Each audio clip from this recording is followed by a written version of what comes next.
안녕하세요. 부동산 라이프를 더하다 브라더입니다. 팀장님, 요즘 정말 뜨거운 키워드 뭔지 아세요? 가상화폐. 요즘에 가상화폐가 끝이 안 보일 정도로 공고갱신을 하고 있는데요. 대표적인 가상화폐 거래소 업비트, 빗썸 이 두 곳도 가상화폐 거래 수수료로 부동산을 매입한 사실 알고 있으세요? 네, 알고 있습니다. 네, 가상화폐로 돈을 벌었으면 가상화폐에 투자하는 게 더 이득 아닐까요? 왜? 부동산에 투자하는 걸까요? 왜 결국에는 기승전 부동산인 걸까요? 첫 번째, 업비트입니다. 업비트의 대주주 드나무라는 업체가 우리나라 최강 입지 삼성역과 강남역 대로변의 빌딩을 매입했습니다. 최근에 두나무도 이슈가 좀 많던데요? 어떤 이슈가 있었어요? 인증 절차가 너무 단순해서 그래서 추징금을 받았죠? 네, 추징금이랑 뭐 이런 것도 네, 있더라고요. 네, 맞아요. 2021년도에는 삼성역 대로변에 무려 3천억 규모의 빌딩을 매입을 했습니다. 입지적으로는 정말 우수한데요. 삼성역은 이제 복합 펑션센터인 GTX, 현대자동차 그룹 부지, 한전 부지 있잖아요. 큰 호재들로 투자 가치가 정말 우수한 곳으로 평가되고 있어요. 그리고 유명한 일화가 있는데 위 두 개의 필지를 매입해 신축할 것으로 좀 예상을 했는데 대로변 건물에는 산업은행이 있었어요. 10년 이상인 장기 임차인이셔서 계약갱신 요구권을 사용할 수가 없었어요. 그래서 만기 이후에 퇴거 요청을 했고 만기일에 퇴거를 했는데요. 이런 소설이 돌더라고요. 실물화폐를 밀어낸 가상화폐가 좀 유명한 일화가 있었다고 해요. 그리고 은행 대출을 빌리지 않고 전액 현금으로도 매입해서 이슈가 됐었죠. 팀장님의 수수료와 저희 수수료로 업비트의 땅을 샀습니다. 맞아요.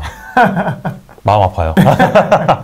그리고 신축을 하기에는 필지 모양 자체가 반듯하지 않아서 바로 옆 코너 필지도 좀 협상을 하고 있는 것으로 예상은 되는데요. 그분이 시세대로 팔까요? 매각이 됐다면 시세대로 내놓지 않지 않을까요? 맞아요. 절대 시세대로는 이제 매각을 하지 않으실 것으로 예상되고 또 신축에 대한 또 전적인 고민으로 아직 첫 삽을 뜨지도 않고 있어요. 결국엔 어떠한 방향이든 신축을 하게 되면 건너편 코엑스와 좌측 GBC와 우측 신라스테이와 함께 이제 삼성역을 대표하는 랜드마크 건물이 될 거라고 생각이 돼요. 그리고 2022년에 강남역에 위치한 A 플러스 S 타워를 매입을 했는데요. 위 건물은 직접 매입한 게 아니라 코람코 자산신탁이라는 이제 신탁회사에서 외부 투자로 조성한 리츠 형태로 매입을 했는데요. 리츠 투자에는 삼성증권, 하나투자증권, 두나무 등이 참여했어요. 이렇게 사기업이 투자한 거는 좀 특이 케이스긴 하거든요. 두나무가 무려 지분 50%를 보유하고 있는데요. 두나무가 그 업비트의 모회사죠. 네, 맞아요. 임직원 수도 600명 구매 위원들이 들어갈 사고를 찾는 게 좀 우선이었는데 두나무가 리츠 형태로 매입을 하고 직접 입점을 해서 취득세와 보유세 등 비용 절감 효과를 생각한 것 같아요. 리츠 형태로 매입하면 취득세가 없겠죠. 현재는 일부 층을 사용하고 있는데 임차사가 퇴거하면 두나무 계열사들로 전층 입점시켜서 두나무가 전층 사용할 계획이라고 합니다. 이 큰 건물에 본인 회사의 직원들이 다 채워진다 그러면 얼마나 뿌듯할까요? 정말 자부심 갖고 일할 것 같아요.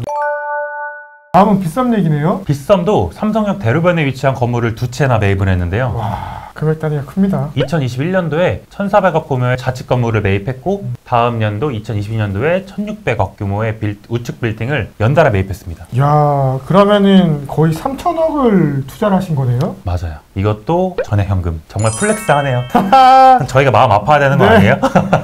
그리고 이제 업비트와 같이 빗썸도 본인들만의 이제 사업 신축 목적으로 매입을 했을 것 같은데요. 두 필지만 합쳐도 평당 금액이 7억 6천이에요. 그리고 단점이 명도 조건이 아니었던 걸로 알고 있는데요. 최근 이제 순차적으로 이제 명도를 완료시키고 업비트보다 이제 사업 신축에 좀 앞서 나갈 줄 알았는데 최근에 좀 황당한 뉴스 기사 보셨어요? 아, 네. 이거 봤습니다. 최근에 이 큰 부지에 이 노른자 땅에 신축 공사를 하지 않고 팝업 스토어를 만든 건데요. 빗썸은 요즘 마케팅의 시대인 만큼 팝업 스토어를 만들지 않았나 생각이 돼요. 근데 기업이 계속 성장이 되다 보니까 임직원 수만 해도 거의 500명대로 늘어났거든요. 500명 정도로 폭발적으로 늘었는데 신축을 하면 신축 동안 직원들이 가 있을 데가 없으니까 고민에 빠진 거군요. 맞아요. 그래서 최근 빗썸이 테일한로에 위치한 6,800억 규모의 강남 N타워를 인수하기로 했다는 뉴스 기사도 떴거든요. 그쪽은 바로 들어가서 입점을 할 수 있으니까요. 지금 현재 건너편인 3원타워에 위치한 매매 있거든요. 그래서 임직원들의 동선도 고려하지 않았나 생각이 돼요. 역시 임직원이 만족하고 편해야 기업이 더 성장한다는 얘기가 맞는 것 같아요. 업비트와 빗썸 모두 이제 가상화폐 거래 수수료 엄청난 규모의 빌딩을 무려 전액 현금으로 매입을 했는데요. 두 개 회사의 공통점은 테헤란로와 삼성역이 가깝다는 거예요. 결국 본인들만의 사옥을 신축하는 게 최종 목적인 듯 합니다. 그리고 삼성역 또 얼마나 고공행진을 하게 될지도 기대가 되고요. 가상화폐로 수익을 보신 투자자분들이나 가상화폐 거래 수수료로 수익을 본 기업이나 기승전 부동산 투자를 많이 하시는데요. 기승전 부동산 투자입니다. 그래서 결국 이제 기승전 부동산 투자라는 게 맞는 말이지 않을까 생각이 됩니다. 네, 팀장님은 이제 업비트와 빗썸 얘기를 다뤄봤는데 어떠셨어요? 가슴 아픕니다. 투자자 입장에서 어떠셨어요? 네, 최근에 아시다시피 비트코인이 조금 출렁이고 있죠. 그렇다 보니까 우리 이제 슬퍼하시는 분들도 네. 많으실 거고 반대로 기회라고 생각하시는 분들도 많으실 텐데 리스크 있는 가상화폐잖아요. 그래서 아무래도 안정적인 부동산 투자로 저희를 통해서 부동산을 한번 만나보시는 것도 좋은 방법일 것 같습니다. 오늘은 가상화폐 투자 회사의 부동산 투자를 알아본 브라더였습니다. 연락 많이 주세요. 부동산 투자 궁금하면 연락 주세요. 안녕. 안녕.